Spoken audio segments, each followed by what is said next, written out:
This bobbin that I hold in my hand represents 10 hours of my life. It's 100 grams of single ply yarn that I spun on my spinning wheel this summer. And today I'm asking myself if this is time well spent.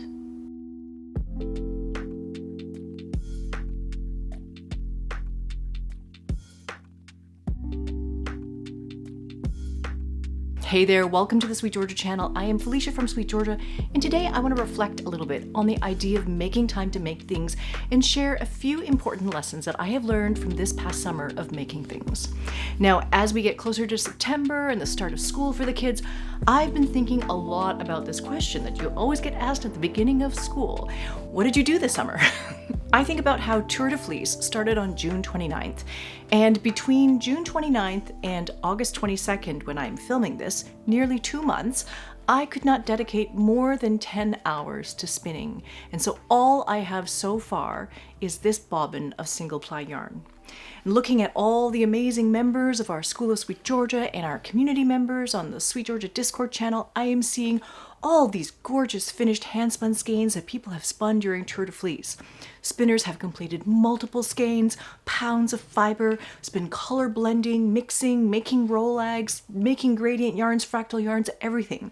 But I have this one bobbin of yarn, and I am absolutely thrilled with it and my experience of spinning it. Now, as I said, it's taken about 10 hours of hands-on time with the Charollais fiber to get it to this state. It took about an hour to prep the fiber and to fluff it up with the hand cards and the diz. I had previously split up my Charollais fiber into 3 different strips, and then I ran each strip through the hand card. And then spinning took about 3 hours for each strip.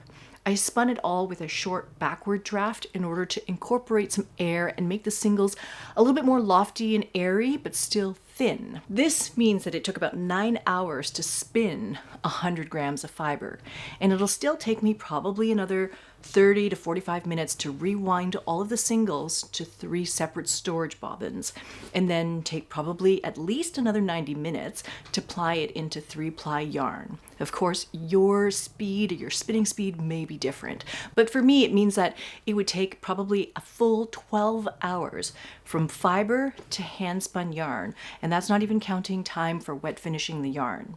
Then if I take that yarn and I crank it into socks, that'll take probably another 20 to 30 minutes per sock, plus maybe another 30 minutes to graft the toes closed, and so that's another 90 minutes. So the first lesson that I'm reminding myself about is the fact that making things with your hands, making things with yarn and fiber, spinning, weaving, knitting, all of these processes take time, and perhaps more time than we expect. And so I need for myself to be a little bit more patient, a little bit less hard on myself when it comes to the idea of output or progress. I mean, this is not like cooking where you can make something in a few minutes or a few hours.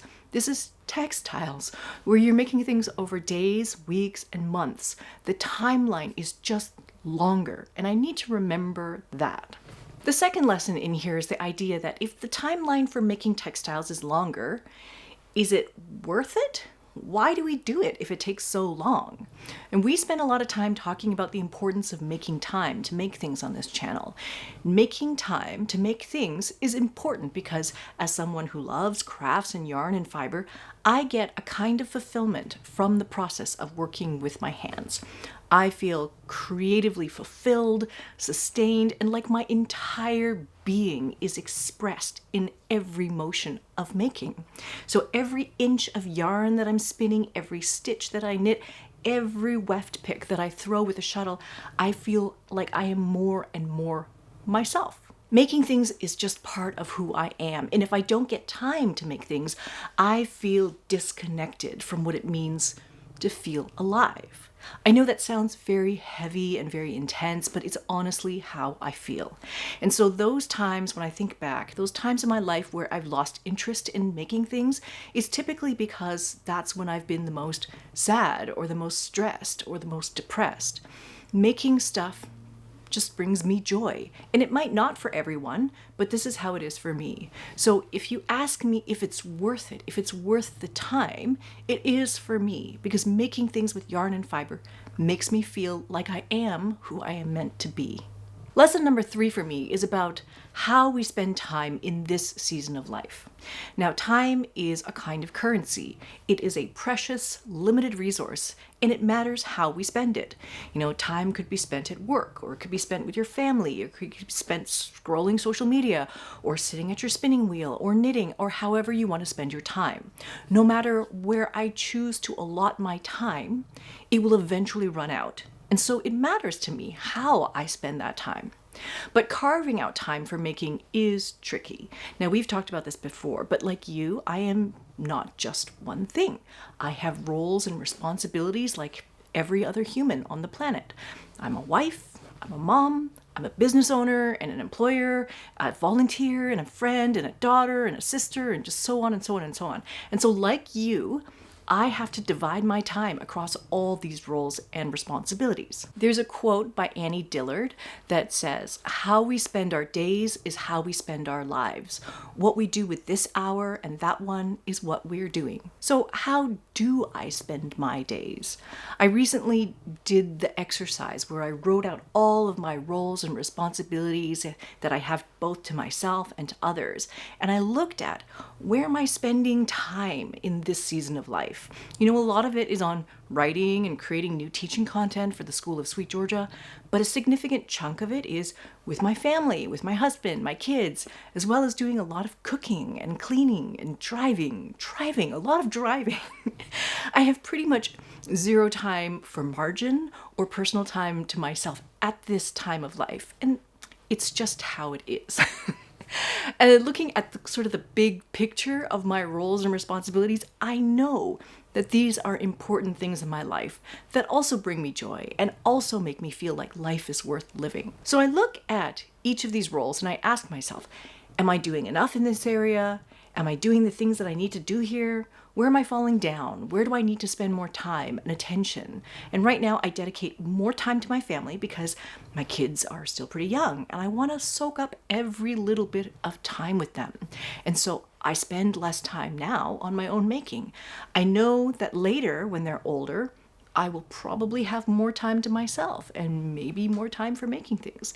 It's kind of just taking a minute to appreciate that I am more than just someone who makes things. I have these other identities besides being a maker, and all of these aspects of my identity are what make me who I am. I think that taking any one of these roles or responsibilities and making them your whole identity is where we can run into trouble.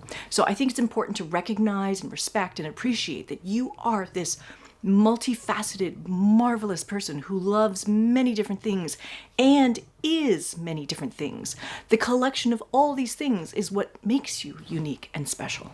The 4th lesson for myself is that sometimes multitasking is okay. In one of my recent videos, I talked about how I brought some knitting and crochet projects with me on my family trip to London, but that I didn't actually spend very much time knitting because I wanted to be present for every moment of the trip. I wanted to be there to experience it all. I didn't want to be looking down at my work. But I think that other times multitasking is not that bad. So for this bobbin of yarn, I spun a lot of it while watching Father of the Bride and Father of the Bride 2 with my family. And so it was great to have that family movie night time while also getting some spinning time in. So I'm not making a hard and fast rule for myself about this, but sometimes I bring my knitting with me to social events and sometimes I don't. And I don't get worked up about that anymore. Sometimes I spin when I watch TV and sometimes I don't. Like recently, my husband and I just finished watching season 3 of The Bear, and it is one of my absolute favorite shows ever. And I just didn't want to miss a single second of it. So I didn't spin or knit or anything through any of that show. And I'm totally fine with that too. Lesson number 5 is about stepping back and getting some perspective on your accomplishments. I find that the more crafts I do, the more complicated and distributed my life becomes. So there's all different kinds of yarn for different kinds of projects. Some of it's up here in the attic, some of it's in the bedroom, some of it's in the living room, some of it's at the studio, some of it's in the kitchen. Over the years, I have become very blessed to be able to collect a bunch of looms. So I have some looms here and some looms at the studio and some wheels at home and some wheels at the studio, and just there's multiple project bags, multiple knitting and crocheting projects.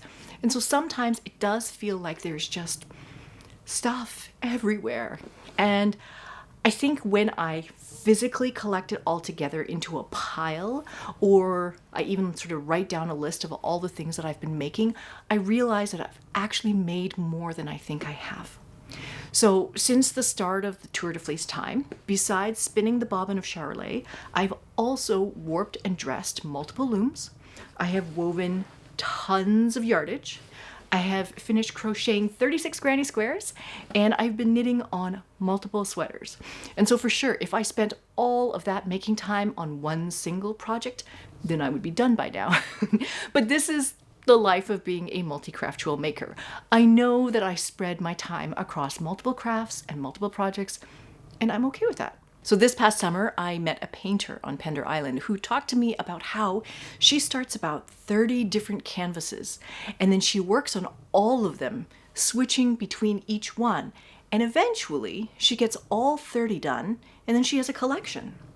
But it was interesting to hear about how she could move all of these canvases through the various stages as a group, rather than going from start to finish on one canvas at a time. She told me that for her, this is more efficient. This is a better way of producing the work and having it all feel more cohesive. So those are 5 of the lessons that I've been thinking about most as we get to the end of summer holidays. You know, spinning this Charollais has been lovely. The fiber is fluffy and it's spongy. I'm very excited to see when it gets 3-plied and then cranking it into socks, hand-spun socks. It's going to be wonderful. The 10 hours that I spent with this fiber represents 10 hours that I shared with my family in the living room. And it represents 10 hours that I spent satisfying and honoring my creativity. I'm really thankful that I put 0 pressure on myself to complete the spinning by a certain date or within a certain time frame. I try to remember that making things is not meant to bring you stress or anxiety. Making things from yarn and fiber is meant to bring peace and calm, creative satisfaction and joy, and I would like to keep it that way. If you would like to learn how to spin your own yarn, dye your own spinning fiber, knit, crochet, weave, or even learn how to juggle all of these wonderful fiber arts and crafts at the same time, please hit the subscribe button here. And also come and join us in the School of SweetGeorgia. We have built an incredible online learning platform specifically for the fiber arts and especially for multi-craftual makers who love making things from yarn and fiber. You'll find that we've created over 100 video-based courses that cover spinning, knitting, weaving, crochet, dyeing, tapestry, as well as color and design on the school. So you can find it at schoolofsweetgeorgia.com, and I have a code here, BTSYT, and you can use that to get a discount off of your membership right now. So that is it for this video. I thank you so much for watching, and I will see you in the next one. Bye for now.